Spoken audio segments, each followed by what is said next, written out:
साथियों, नमो बुद्धाय, जय भीम। आज आपके समक्ष कुछ महत्वपूर्ण बातों को लेकर संक्षेप में चर्चा करूंगा। ये हमारे सक्सेस के संबंध में है। हमारे पास में जो सबसे क्षमतावान कोई चीज़ है तो हमारा माइंड है, और उस माइंड के सही उपयोग से हम जीवन में बहुत कुछ हासिल कर सकते हैं। उस पर ही मैं चर्चा करने वाला हूँ संक्षिप्त में। तो मास्टर माइंड क्या होता है? मास्टर माइंड का मतलब है कि you can do it if you believe you can. आप कुछ भी हासिल कर सकते हैं अगर आप उस पर विश्वास करते हो कि यह मैं हासिल कर सकता हूं।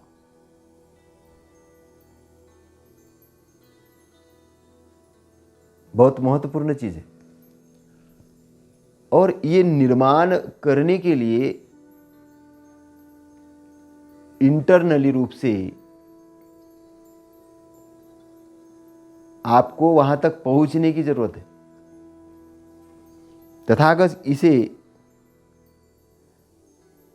श्रद्धा का धन भी कहते हैं। तथागत इसे श्रद्धा का धन भी कहते हैं। एक व्यक्ति है जो किनारे पे खड़ा है, वो दूसरे किनारे जाना चाहता है, लेकिन उसे नहीं पता कि किनारे कैसे जाया जाए। इसलिए वो इंतज़ार करता है कि कोई उसे आएगा और किनारे पे ले जाएगा। तो उसने में क्या होता है, एक तैराक आता है और तैराक आकर एक किनारे से दूसरे किनारे पर चला जाता है। तो ये उसको देखता है कि ये कैसा गया।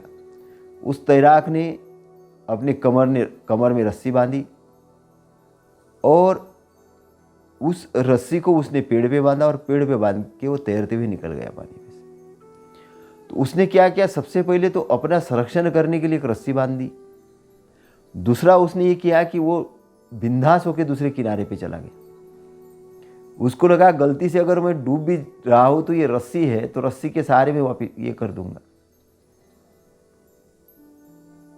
तो ये जो व्यक्ति है जो खड़ा है एक किनारे पे, ये जाने की सोच रहा था। सामने वाले ने कहा कि देखो अब मैंने रस्सी डाल दिया, रस्सी को पकड़ के आप आ जाओ। अब इसके लिए तो बहुत आसान रास्ता है, क्योंकि सामने वाले ने रस्सी डाल के रख दी है। तो मास्टर माइंड की ताकत यह है कि मास्टर माइंड ने पहले अपने कमर में रस्सी बांधी, रस्सी बांध के दूसरी तरफ चला भी गया और इस आदमी को बोला रस्सी बांधी हुई है, तुम उस रस्सी को पकड़ के आ जाओ उस किनारे पर। तथागत ने यही किया है। अष्टांग मार्ग देकर इस भवसागर के अंदर में जो फंसी हुई जनता है, उस जनता को कहा कि मैं उस साइड में रस्सी डाल के रख दी है। अष्टांग मार्ग व्याख्यात करके रख दिया है, धम्म पूर्ण तरीके से व्याख्यात करके रख दिया है। बस आपको तो एक किनारे से दूसरे किनारे पर आना है। अब व्यक्ति आएगा क्यों? सबसे पहली इंपॉर्टेंट बात तो वो होती है, व्यक्ति आएगा क्यों? वो तो इस किनारे पे बड़ा मजा मौज कर रहा है। वो केवल इस किनारे पे बैठ के मन्नतें मांग रहा है, इस किनारे पे बैठ के खूब मजा कर रहा है और दूसरे किनारे का मजा उठाना चाहता है।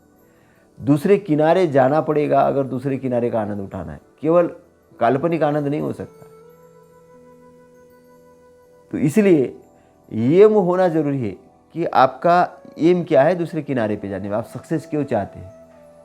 इसलिए जीवन में अगर सक्सेस चाहते हो तो एम तैयार करना पड़ेगा। जितने भी सक्सेसफुल लोग हैं उनका एम था। जैसे लोग कहते हैं कि तथागत अचानक आधी रात में उठे, घर छोड़ के चले गए, ऐसा नहीं है। लिखने वालों ने कुछ भी लिख दिया है, उनका एम डिफाइन था। पूर्ण मानव मात्र के कल्याण के लिए उन्हें काम करना था, और वो काम तब कर सकते थे जब वो खुद दुख से मुक्त होते, खुद आइडेंटिफाई करते, खुद ज्ञान अर्जन करते, तभी तो लोगों के लिए ज्ञान देने का काम कर सकते थे। इसलिए उन्होंने दुख से घिरी हुई जनता को दुख से मुक्त करने के लिए त्याग किया था संसार का, कि मैं इन्हें कैसे बाहर कर सकता हूँ। क्योंकि पानी को लेकर युद्ध हो रहे थे, लोग संपत्ति को लेकर युद्ध कर रहे थे, सारी चीज़ आपस में झगड़े कर रहे थे। तो उनको ये लगा कि क्यों झगड़ते हैं। फिर वो देख रहे थे कि लोग मर रहे हैं, पैदा हो रहे हैं, ये सारी चीज़ें क्या संसार के अंदर कोलाहल मचा हुआ है। तो तथागत का ऑब्जेक्ट पूरा क्लियर था, काल्पनिक नहीं था। बड़ा ध्यान रखना, काल्पनिक नहीं था, पूरा क्लियर था। और वो सबके पास जाके, जितने उस समय के ऋषि मुनि थे उनके पास जाके वो अपने एम के बारे में बात करते थे, अपने ऑब्जेक्ट के बारे में, कि आपके पास में ये दुख मुक्ति के लिए कोई ऑब्जेक्ट है, कुछ वर्क है। तो वो कहते थे कि ये ध्यान कर लो, आप ये योग कर लो, ये ध्यान कर लो, ऐसा कर लो, वैसा कर लो। तो उनको वो सारी चीज़ें वो करते थे, लेकिन करने के बाद देखते थे कि उसका रिजल्ट कुछ नहीं आ रहा है, वो ऑब्जेक्ट तो हासिल नहीं हो रहा। तो वो बोलते थे और इसके बाद में कुछ सीखने के लिए है नहीं।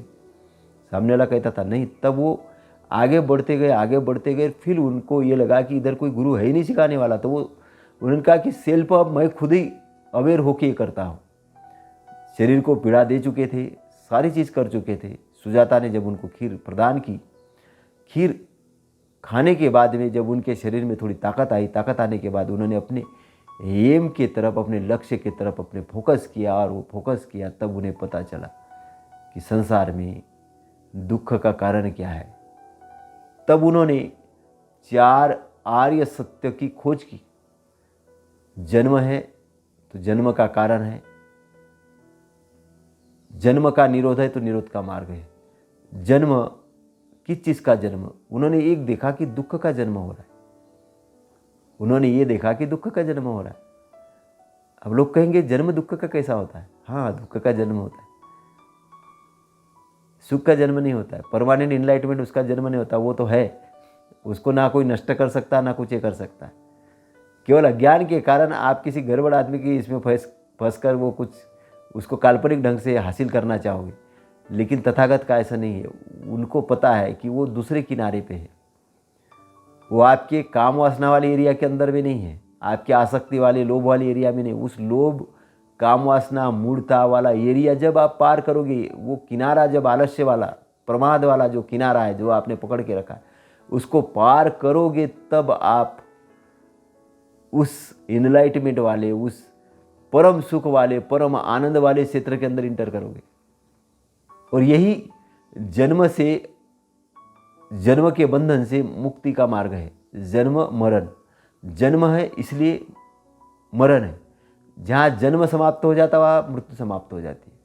तो तथागत का एम बहुत हाई लेवल का एम है, चेतना के लेवल पे जाना होगा। कबीर साहब बड़ी अच्छी बात कहते हैं कि तिल के अंदर जैसे तेल होता है, तिल के अंदर जैसे तेल होता है, चकमक के अंदर में आग होती है, वैसा ही तेरा साई तुझ में है, जाग सके तो जाग। जागने वाले, जागरण वाले, होश वाले आदमी को वो चित प्राप्त होगी।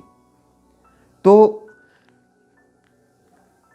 एम डिफाइंड करना बहुत ज़रूरी है। अगर आपका एम डिफाइंड नहीं हुआ कि आप क्या करने वाले हो, तो किसी भी जागरण के अंदर में चले जाओगे, किसी काल्पनिक कथाकार के चक्कर में आ जाओगे, और काल्पनिक कथाकार आपको गुमराह करना लग जाएगा। काल्पनिक जो कथाकार है आपको गुमराह करने लग जाएगा, और आप उनके साथ भजन गाने लग जाओगे। और उस भजन के अंदर में आप ये सोचोगे कि भाई मेरी मुक्ति हो गई। लेकिन ऐसा नहीं है कि मुक्ति इतनी आसानी से नहीं मिलेगी, है ना। तो मुक्ति के लिए क्या ज़रूरत? Self confidence. आपको कोई भी चीज़ प्राप्त करनी है, बिग अचीवमेंट प्राप्त करना है, तो सेल्फ कॉन्फिडेंस होना बहुत ज़रूरी है कि सारा का सारा जो है चीज़ कैसे हासिल कर सकते हो। You can do it if you believe you can. आप कुछ भी हासिल कर सकते हैं अगर आप उसमें विश्वास कर सकते हो। तो विश्वास, श्रद्धा निर्माण करना बहुत जरूरी है। इसके लिए संगति की जरूरत है, अच्छी किताबों की संगति, अच्छी एसोसिएशन की जरूरत है। क्योंकि कभी कभी ये देखा जाता है एक साधारण सा बालक जो कल गरीब था, साधारण सा था, बाद में अचानक अमीर कैसे हो गया? उस संगत के कारण। मैं कुछ एग्जाम्पल देना चाहूँगा एक व्यापारी धीरूभाई अंबानी जितने रुपए की मजदूरी करते थे उतने रुपए की चाय पीने के लिए जाते थे, उससे ज़्यादा की ताज होटल में। जब वो चाय पीने के लिए जाते थे तब लोग, उनके दोस्त उनसे पूछते थे कि यार धीरू भाई, तुम ये होटल के अंदर में इतनी महंगी चाय पीने के लिए क्यों जाते हो? इससे तो कितनी सस्ती चाय तुम्हें मार्केट में मिल रही है। तो वो कहते थे, मैं चाय पीने के लिए नहीं जा रहा हूँ, मैं वहाँ पर जो उद्योगपति आते हैं, जो बड़े बड़े लोग आते हैं, उनके बातें सुनने के लिए जाता हूँ। तो बातें सुनने के लिए, क्योंकि उसके कारण उनके अंदर में विश्वास पैदा होता था, बिलीविंग पैदा होती थी कि मैं भी कर सकता हूँ। वो पैदा करना ही इम्पोर्टेंट है, वो पैदा करना ही इम्पोर्टेंट है। इसलिए संगति बड़ी इम्पोर्टेंट है। आपकी संगति से आपका एक बिलीफ लेवल तैयार होगा। इसलिए सेल्फ कॉन्फिडेंस निर्माण करने के लिए एक अच्छी संगति होना बहुत ज़रूरी है। अगर आपकी एक अच्छी संगति नहीं है तो आप सेल्फ कॉन्फिडेंस नहीं तैयार कर सकते, आप कुछ बढ़िया अचीव नहीं कर सकते। तो मैं जो आपको कहना चाह रहा था कि एक अच्छी चीज़ की हैबिट डालने की ज़रूरत है, और उसके लिए अच्छी आदत डालने के लिए आपको एक अच्छे स्टूडेंट बनने की ज़रूरत है।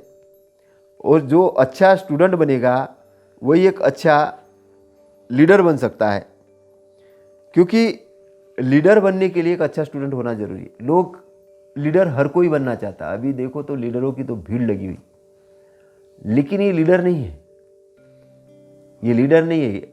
ये लोग पहले तो टीम बनाना जानते नहीं हैं, क्योंकि वो बोलते हैं हमारा संगठन है, हम बहुत बड़ा संगठन है, भारत भर में संगठन है, लेकिन उनका आचरण संगठन जैसा होता ही नहीं है। संगठन तैयार करने के लिए आपको दूसरे लोगों की समझ होनी चाहिए, आचरण अच्छा होना चाहिए, आपको अच्छा सुनने वाला होना चाहिए, समझने वाला होना चाहिए। अगर आप समझोगे नहीं, कोई चीज़ को जानोगे नहीं, तो आप उसके प्रति बोलोगे कैसे? लोग कहते मेरी बात सुनो बस, मैं किसी की सुनूंगा नहीं, और उसके कारण संगठन नहीं बन पाते। संगठन बनने के लिए डिबेट और डिस्कशन होना जरूरी है। तथागत भी कोई चीज़ समझाते थे तो वो 3 बार पूछते थे, समझ में आ गया, समझ में आ गया, समझ में आ गया। जब उधर से हाँ हाँ बोलते थे, तथागत कहते थे पक्के हो जाते, हाँ हाँ बिल्कुल बिल्कुल। तो ये बहुत इंपॉर्टेंट चीज़ है ना। उसके साथ लीडरशिप के लिए बहुत ज़रूरी है इमेजिनेशन। क्या होता है कि इमेजिनेशन, विजुअलाइजेशन एक बहुत बड़ी चीज़ है, बहुत इंपॉर्टेंट चीज़ है कि आपका इमेजिनेशन, अगर आपने सही तरीके से अपना इमेजिनेशन नहीं है, विजुअलाइजेशन आपका सही नहीं है, तो आप बड़ी चीज़ हासिल नहीं कर सकते। ब्रेन के अंदर में सबसे बड़ी कोई ताकत है तो वो है आपकी कल्पना शक्ति, इमेजिनेशन। वो ब्रेन बहुत दूर तक की चीज़ देख लेता है। वो देखने के लिए आपको उसको एक्टिव करना पड़ेगा। अगर आपने एक्टिव नहीं किया तो वो गलत डायरेक्शन में जाएगा। इसलिए डिसिप्लिन का बड़ा महत्व है। आपके गोल चित्रों के अंदर में लिखित होने चाहिए। चित्र, इसलिए आपको जो चीज़ चाहिए, अच्छा बंगला चाहिए, अच्छी गाड़ी चाहिए, अच्छी संपत्ति चाहिए, सारी चीज़ क्या आपका एक इमेजिनेशन होना चाहिए। आपको जैसे तथागत के आप चित्र लगाते तो मुझे अच्छे मार्ग पे जाना है, बाबा साहब का अगर चित्र लगाते तो मुझे बहुत सारी डिग्रियां लेना है, विद्वान बनना है, कबीर साहब की अगर फोटो लगाते तो उसके पीछे का इमेजिनेशन ये होना चाहिए कि मुझे उनके जैसा बुद्धिमान बनना है। इमेजिनेशन बहुत इंपॉर्टेंट चीज़ है। और उसके साथ में इंथुजियाज्म, क्योंकि आपके अंदर में अगर कोई चीज़ प्राप्त करने के लिए अगर वो एक्साइटमेंट अगर नहीं है तो आप प्राप्त नहीं कर सकते। एक्साइटमेंट कब आएगा? जब आपके अंदर इमेजिनेशन है, उससे उत्साह निर्माण होगा। उत्साह की स्थिति में आप बहुत कुछ बढ़िया चीज़ कर सकते हो। और उसके साथ साथ में सेल्फ कंट्रोलिंग, डिसिप्लिन बहुत ज़रूरी है। क्योंकि व्यक्ति क्या होता है, थोड़ी खुशी प्राप्त हुई तो डांस करने लगता है कि कुछ भी करो, या दुखी हुआ तो फ्रस्ट्रेशन में हो जाता है। उसको ऐसा नहीं, सेल्फ कंट्रोल होना है, बैलेंस में रहना बहुत ज़रूरी है। तो बैलेंस होना बहुत ज़रूरी है। और जितना हमको प्राप्त होता है उससे ज़्यादा देने की आदत होनी चाहिए। लोग क्या, प्राप्त तो हर कोई चाहता है। वो लोग अभी देखो कहते हैं कि मेरे पिताजी ने मेरे लिए क्या किया, मम्मी ने क्या किया, भाई ने क्या किया, सब बातें होती रहती, लेकिन कोई ये नहीं कहता है कि मुझे क्या करना है, मुझे ज़्यादा कुछ करना चाहिए कि नहीं करना चाहिए। अभी हमने एक फंक्शन आयोजित किया, सब लोग चाह रहे थे कि उनका सम्मान हो, सबका, मेरी बात सुनी जाए, ये किया जाए, लेकिन देने के बारे में बहुत कम लोग सोच रहे थे। कुछ ही लोग थे कि जो लीड कर रहे थे, वो लीडर थे, वो देने के बारे में सोच रहे थे कि अतिथियों को लाना है तो उनके लिए होटल बुक करना है, उनके लिए करना है तो पर्चे छापने के लिए जाना है, ऐसा करना है, ऑर्गेनाइज करना है, ये कार्यक्रम बढ़िया ऑर्गेनाइज हो। तो वो देने की जो भावना है, सर्व करने की भावना। मैं आपको बताऊं कि कांशीराम साहब जितना पाया उन्होंने, उससे कई गुना उन्होंने दिया। बाबा साहब ने जितना पाया उससे कई गुना दिया। देने की भावना बड़ी प्रबल थी। तथागत की देने की भावना बहुत प्रबल। तो जो पाते हैं तो ये कर्म के सिद्धांत पर चलती पूरी की पूरी धरती, कर्म के काजो रिपेक के लापे और कर्म के सिद्धांत। तो देने की भावना, आपको निस्वार्थ ढंग से अच्छाई का कार्य करना चाहिए। ये अष्टांग मार्ग के अंदर भी आता है, सम्यक संकल्प के अंदर भी ये चीज आती है ना। और आपकी जो व्यक्तिगत पर्सनालिटी होनी चाहिए, डेवलप करने की जरूरत है। लोग आपको कैसे जाएंगे, आप प्लेजर प्लेटनर, खुशी वाली पर्सनालिटी होने की जरूरत है आपकी, है ना। और आपके जो थॉट प्रोसेस है, वो थॉट प्रोसेस आपको बहुत अच्छे से अच्छे देते आना चाहिए पूरे ब्रेन को, है ना। पर्सनालिटी तभी निर्माण होगी। अगर थॉट देना अगर नहीं किया अच्छे से, तो आपका ब्रेन बढ़िया काम नहीं करेगा। उसके लिए आपको कॉन्सेंट्रेट होने की जरूरत, और कॉन्सेंट्रेशन के लिए आपको पूरे प्लानिंग के साथ काम करना पड़ेगा, कोऑपरेशन करना पड़ेगा, एक दूसरे के साथ कोऑपरेटिव रहना पड़ेगा, एक दूसरे को समझना पड़ेगा, और फेल्यूर के अंदर भी सक्सेस देखना पड़ेगा। ऐसा नहीं कि आप गए फील्ड के अंदर आपको सक्सेस हो जाएगा, नहीं। अब्राहम लिंकन करीबन 11 बार चुनाव हारे और उसके बाद में राष्ट्रपति बने। जो सक्सेस है ना, उसके पीछे बहुत सारा फेल्यूर भी होता है। बाबा साहब ऐसे ही आगे नहीं बढ़े, उन्होंने भी बहुत सारे फेल्यूर देखे। जितने सक्सेसफुल लोग हैं वो फेल्यूर देखे, लेकिन फेल्यूर किस लिए होता है, सीखने के लिए। आप भी अगर साइकिल चलाना जानते हो तो आपको पता होगा कि पहले पैडल मारने से आप साइकिल नहीं चलाए, या पहली बार आपने कार चलाना सीखा नहीं। तो उस सक्सेस के पीछे भी एक फेल्यूर भी होता है, उस फेल्यूर से ही आप सक्सेस हुए। लोग क्या सक्सेस होना चाहते हैं, बोले लोग क्या कहेंगे। आज का ज़माना है, आज सबसे ज़्यादा अमीर व्यक्ति वो बनेंगे कि जो फेल्यूर झेलने के लिए तैयार है, जो रिस्क लेने के लिए तैयार है। लेकिन रिस्क कैसा लेना है, कैलकुलेटिव रिस्क लेना है, ऐसा जानबूझ के नहीं। अगर आपको रेस में अगर दौड़ना है तो मैदान में जाके प्रैक्टिस करना है। फेल्योर वहाँ होना है कि जहाँ पर आप फर्क नहीं पड़ेगा। फेल्योर वहाँ नहीं होना है कि जहाँ हाईवे के अंदर में जान चली जाएगी, वैसा नहीं करना है ना। मैदान के अंदर में, क्योंकि आप मैदान के अंदर में अपना पसीना बहाओगे तब आप रेस के अंदर में जीतोगे। तो रेस के अंदर अगर जीतना है, जीवन में जीतना है, तो आपको मैदान के अंदर फेल होना है। तो अच्छा एक कोच ढूंढिए, जिससे सीखिए, मेंटर ढूंढिए, और अपने लक्ष्य तक आप आगे जाइए। तो जो इम्पोर्टेंट है, जो गोल्डन रूल्स है, वो रूल्स को मानना है और उस रूल्स के माध्यम से सक्सेस हासिल करना है। तथागत का अष्टांगिक मार्ग यही सिखाता है। तथागत अष्टांग मार्ग प्रेजेंट सिचुएशन में गोल्डन रूल है। और मैं कई बार बोलता हूँ कि आपको कुछ भी करना है काम, तो एक पॉजिटिव थॉट आपके पास होना बहुत ज़रूरी है, पॉजिटिव विजुअलाइजेशन ज़रूरी है, पॉजिटिव एक्सपेक्टेशन होना बहुत ज़रूरी है, और एक संकल्प होना बहुत ज़रूरी है, सही संकल्प। और जब आप कॉन्सेंट्रेट अच्छी चीज़ के लिए करते तो आप सक्सेस की तरफ आगे जाते हैं। नमो बुद्धाय। जय भीम, जय भारत।